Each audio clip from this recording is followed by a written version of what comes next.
dealing with critical approaches, we are today to see another option. And if we consider the biographical approach using author's biography, the philosophical approach using the predominant ideas of the period, psychological approach informed by Freudian psychology, the mythical archetypal approach drawing from mythology, that is to say, drawing from different fields, different ideas in order to criticize, analyze a piece of text. The formalist approach, as the title shows, it is about the form. It is an intrinsic approach, different from others in the sense that it does not go outside the text. It does not look for other areas, other fields in order to bring light to the text, but the formalist relies on itself. This is one of the distinction of this approach from others. It is intrinsic. And I quote here from two sources. Viktor Shklovsky, one of the representative figures of the formalist school, the forms of art are explainable by the laws of art. No external explanation, no reference to other areas in order to express art. Art needs to have its own laws. Nuclearism, American school, with its language and organization, it does not seek a text meaning, but how it speaks itself. The how, the forms, the laws of art. And you can see from these two quotes, we are introduced to two different schools. They are different. One is Russian, the other is American, but the common point is that they rely on the text by itself, and the techniques, the laws, the form are at the heart of this approach. So the general features of this approach is that it equals intrinsic style of inquiry. It focuses almost exclusively on features of the little text itself. It excludes, as I said, biographical, historical, or intellectual contexts. And new criticism, incorporating formalism, examines the relation between a text ideas and its form, between what text says and the way it says, the form, the way it says. And it tends to be a science of literature with a technical vocabulary. That's why here the formalist approach ideal aim is to give it a scientific character, trying to find laws of analyzing the text by the techniques and by the form by its own internal laws. And the basic premise of this approach is that the form of a work of literature is inherently a part of its content, and that the attempt to separate the two is fallacious. So the way and the content are inextricably related. And the formalists believe that it would be possible to trace the evolution and development of literary forms and thus literature itself. So the aim behind that is that to say that there are common points that literature throughout century has gained, and it's up to criticism to follow this evolution as they keep the same, nearly relatively the same forms. So this approach here focuses on a close reading of the work itself, close, and it aims also to classify, categorize, and catalog works according to the formal attributes. It attempts to treat each work as its own distinct piece, free from its environment, as I said, and author, and it focuses on the internal working of the text rather than external influences, as I said. So the internal part of the text is much more important than external. Formalism here is divided in two parts. Russian formalism, it came from two groups. the Society of the Study of Poetic Language, founded in 1916 at St. Petersburg by Viktor Shklovsky, and the Moscow Linguistic Circle, founded in 1915. Also, Roman Jacobson made formalism or Anglo-American influential in the West. And this approach flourished during the 20s, 30s, and 40s and 50s. You can see that formalism here flourished during the first half of the 20th century. It is a moment of political unrest, First World War, Second World War, economic crisis, a moment of social, political turbulences and upheavals, and formalism flourished during the period, where is a return to literature and trying to find key formalistic elements in the text. And the formalism here is the result of a group. They met regularly together to discuss their interpretation and views of literature they read. And they use a highly structured and scientific approach to examine literature, and it opposes the Marxist literary theory, and as we saw in the philosophical materialist text, the ideological part is very important, but here for the formalists, discarding the materialist view of art, and they think that the text should be independent and it should be viewed in its own terms. And the scholars of Russian formalism, I introduce here three figures: Viktor Shklovsky, a Russian and Soviet critic, writer, and he founded the OPIAs, one of the two groups with the Moscow Linguistic Circle. Boris Ikonobaum, also Russian, he joined the group, and Roman Jacobson, a Russian linguist and literary theorist, structural analysis of language, and he is an influential linguist of the century. Very important figure, focus on the internal aspect of language. Viktor Shklovsky, the Russian formalist here, says that art was always free of life, and its color never reflected the color of the flag which waved over the fortress of the city. No identity of the piece of art, and it is free, independent. And the forms of art are explainable by the laws of art. So art and art, there is always the raw of measurement is art itself and the piece itself. And by works of art, in the narrow sense, we mean works created by special techniques designed to make the works as obviously artistic as possible. So the focus is on devices we'll see, and the techniques, the laws, the techniques, the internal manifestation of the text. And this Russian formalism, and the key figure here is, as I said, Viktor Shklovsky, and he tends to find the scientific approach to literature. And he focused not on literature, but on what he said, literariness. And this literariness to be found on the level of form rather than content. And he uses literariness as a distinction from other forms of writing, because a text, according to Shklovsky, it is a sum or the total of devices, thinking that the language of literature is completely different from other kinds of languages, whether it is daily language or other fields. And these devices, form and content, and they cause the story fabula and resides. And fabula for him refers to the chronological sequence of events in a narrative, and sujet is the representation of those events through narration, metaphor, camera angle, the reordering of the temporal sequence. So, and the text here seeks this aesthetic of deviance and deviation. So you can see here that the focus much more is on the technical part and how a text draws attention to itself by this way of writing. And according to formalism, literature has its own history, a history of innovation in formal structure, not determined by external material history. Elimination and discarding all other external aspects, and thinking that literature, it is a series of innovation of forms and structure. And what work of literature says cannot be separate how it says it.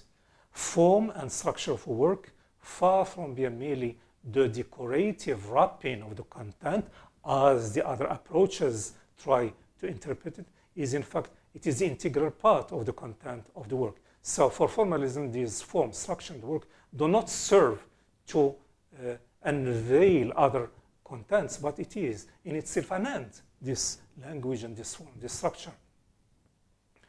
Besides literalness, we have the idea of defamiliarization.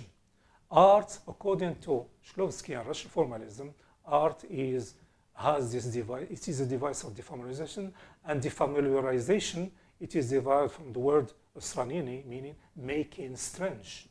And defamiliarization, according to Shklovsky, forces the reader to slow down and effect some more strenuous but more rewarding engagement with the text and by implication with the word. So according to him, the text attracts the reader through this way of making things strange, and it draws itself by itself to the way it is written, devices. And the core of the text is not the theme, but its devices. The emphasis on the actual processes of the presentation of the text is known as laying bare its own devices. So according to Shklovsky here, is that the idea of tackling the text is to see how it is manifested through this variety of devices which are presented in the text. And the most essential literary thing a novel can achieve is to draw attention to itself and the device it improves. Up to now, we can see that with formalism, literalness, defamiliarization, devices. So these are all elements which draw attention to the act of writing and the inherent part of the text, not anything external is absent or eliminated. Roman Jakobson says that the distinctive feature of poetry lies in the fact that the word is perceived as a word and not merely a proxy for the denoted object or an outburst of an emotion. The words and their arrangement, their meaning, their outward and inward form acquire a weight and value of their own. Jakobson here draws attention to the words in their arrangement, their meaning, and the weight and the value they give to the text, not as denoting other ideas which are beyond the text. School of Nuclearism. So we have this Russian formalism represented by especially Shklovsky. Now we have the Nuclearism, especially when associated with the Chicago School, which was prominent in the 1930s. I have, for example, Richards. This is influential literary critic and rhetorician in his books Principles of Literary Criticism and Practical Criticism. Joe Crow Ransom, American poet, essayist and professor, leading figure of New Criticism. And the theories of Roman Jakobson and Nuclearism are similar in a number of respects, and the two schools largely developed in isolation, one Russian, one American, from one, or Western from one another, and should not be conflated or considered identical. Now, yeah, there are two separate schools, the Russian and the new Western criticism, focus on the internal aspect of writings, though they are different. The agenda: New criticism perceives the literary work as an object in its own right, interested in the work's effect on the reader, examines the relationship between form and meaning, and forces the writer to evaluate work in its own terms rather than to rely on accepted notions of writer's work, and focus on form, organization, structure, and word choice. And one of the agendas of this new criticism is focus on the organization, the structure, and the choice of word in particular, why this word is loaded with meaning rather than the use of another word.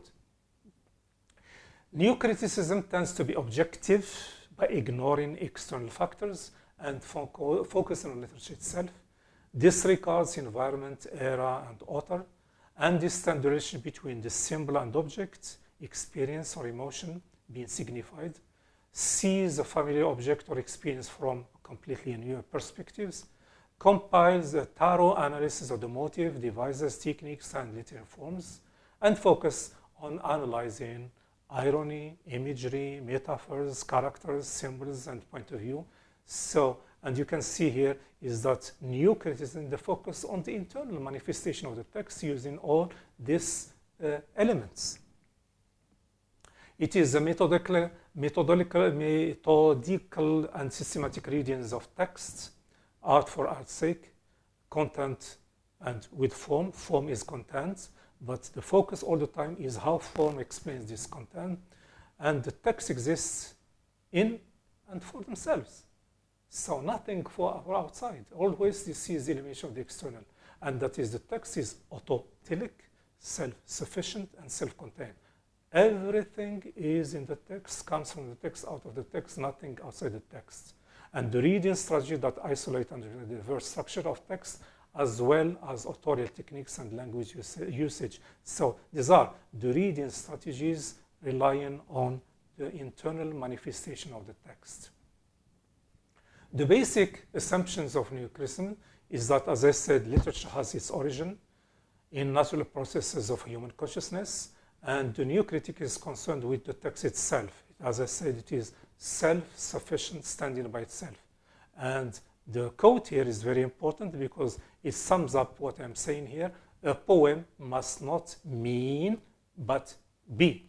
And the poem is a poem because of its technique, its imagery, its metaphors. And with its language and organization, it does not seek a text meaning, but how it speaks itself. So the manner, the how is very important, more than the what. A new critic will think of great literature just like a great painting. Something will inspire, or simply because it is a great work of art. And what a great work of art is that it is loaded with very important techniques. For new critics, and I see here why it is important for them, meaning resides in the text, not the reader. And Wimsatt, this example of a famous new critic American, is to avoid the affective fallacy. It is to avoid the mistake of bringing the reader's emotion, the affects on the text, but rather to read the text as a piece of science, a scientific reading of the text. And the text as an object to be appreciated and decoded without recourse to authorial intention as well. He says that we have to avoid another fallacy, which is the intentional. So the affective and the intentional. We are not going to look for the intention of the author, but we'll say how the mechanisms of the work of art. And the reader also will have to enter the text in order to unlock its meaning from the inside. It is not necessarily external factor. And detailed analysis of literary form is a prerequisite for successful reading, but unity of content and form. And for Clint Brooks, another famous American critic, is to avoid the heresy of paraphrase. That is to say, we are not going to bring a strange, heretical, or wrong interpretation to the text, but rather to read the internal structure and devices of the text as meaning in themselves. And for these new critics, the use of this formalist approach is to avoid these mistakes, or what you call fallacies, the affective, the intentional, and the heresy of paraphrase. We should not interpret the texts and ask the text to tell what it does not say according to them, but rather how it says it. An intimate engagement with textual features. Literature is taken seriously on its own terms for the first time. As you say, these are some of the positive points. And they consider literature as of timeless significance. And that's why they think why some of the texts have survived through times, because of its aesthetic value. And literary text contains its own meaning within itself. And it is to be studied in isolation from context. And they believe also, because human nature is essentially unchanging, so literature is. It changes, but through devices. Individuality is something securely possessed within each of us as our unique essence, and the subject transcends the force of society, experience, and language. And excellence, very importantly, organic fusion of form and content. this is one of the criteria. It is an excellent work of art is that which fuses both form and content. And it shows an act, not explanation.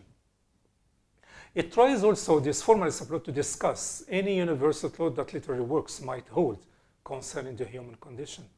And these truths are considered by Nuclearism to be static, enduring, and applicable to all humanity. That is to say, the motive of art is that the human are the final point. And every piece of art is introduced in a different way through different devices, and the final target is humanity.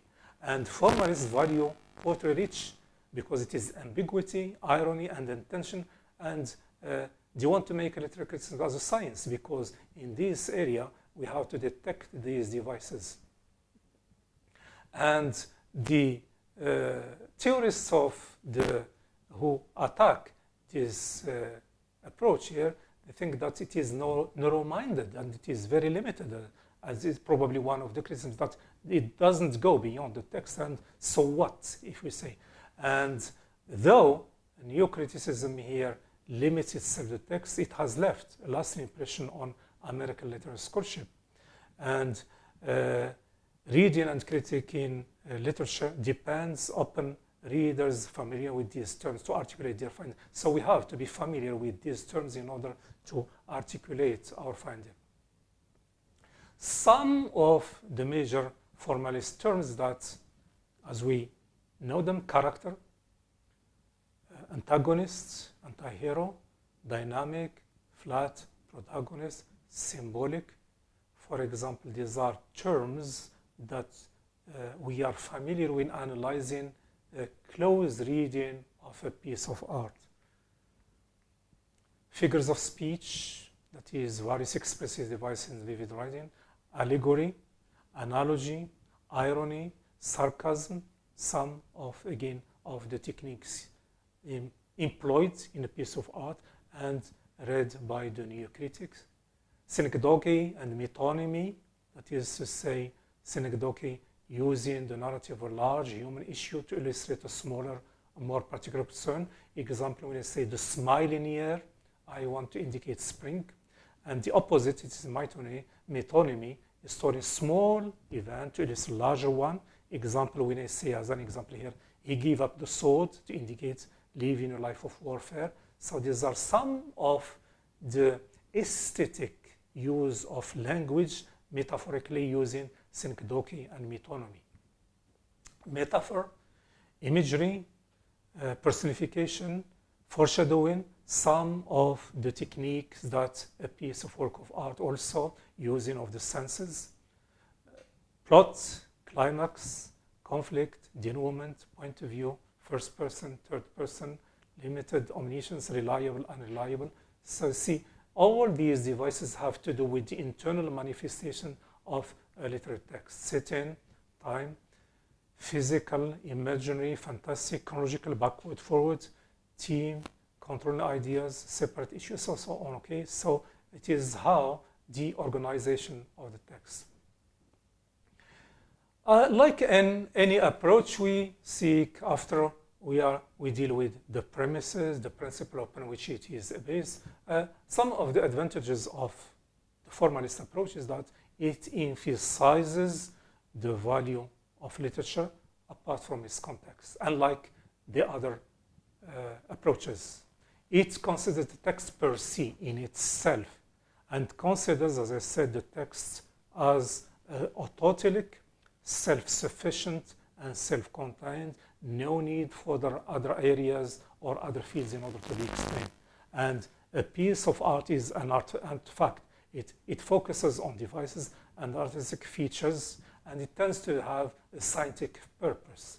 And also, it tends to be objective, neglecting extra literary elements. If you like, one advantage is that it is the focus on the self to see how it can bring, what it can bring by itself from itself. However, the emphasis on the value of literature, apart from its context, is to be questioned. How far? So where? So what? We ask question if we consider these techniques, these devices, and we limit a piece of literature to its device techniques. So what's after that? And that's what we call it makes literature timeless. Why? Literature is it is context. It is put into context, whether it is historical, whether political, or it is social or cultural. It has its impact on culture, on the context in which it is. It is a piece of art is strongly enmeshed into a socio-political context. And one of the advantages also, or disadvantages of this approach, that reduces literature to not take more than a collection of rhetorical devices, which limits the value of literature. And also it negates other important features.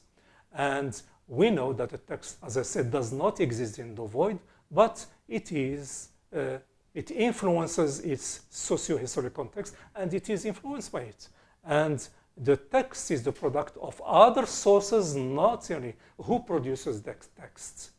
And what does he say? Why?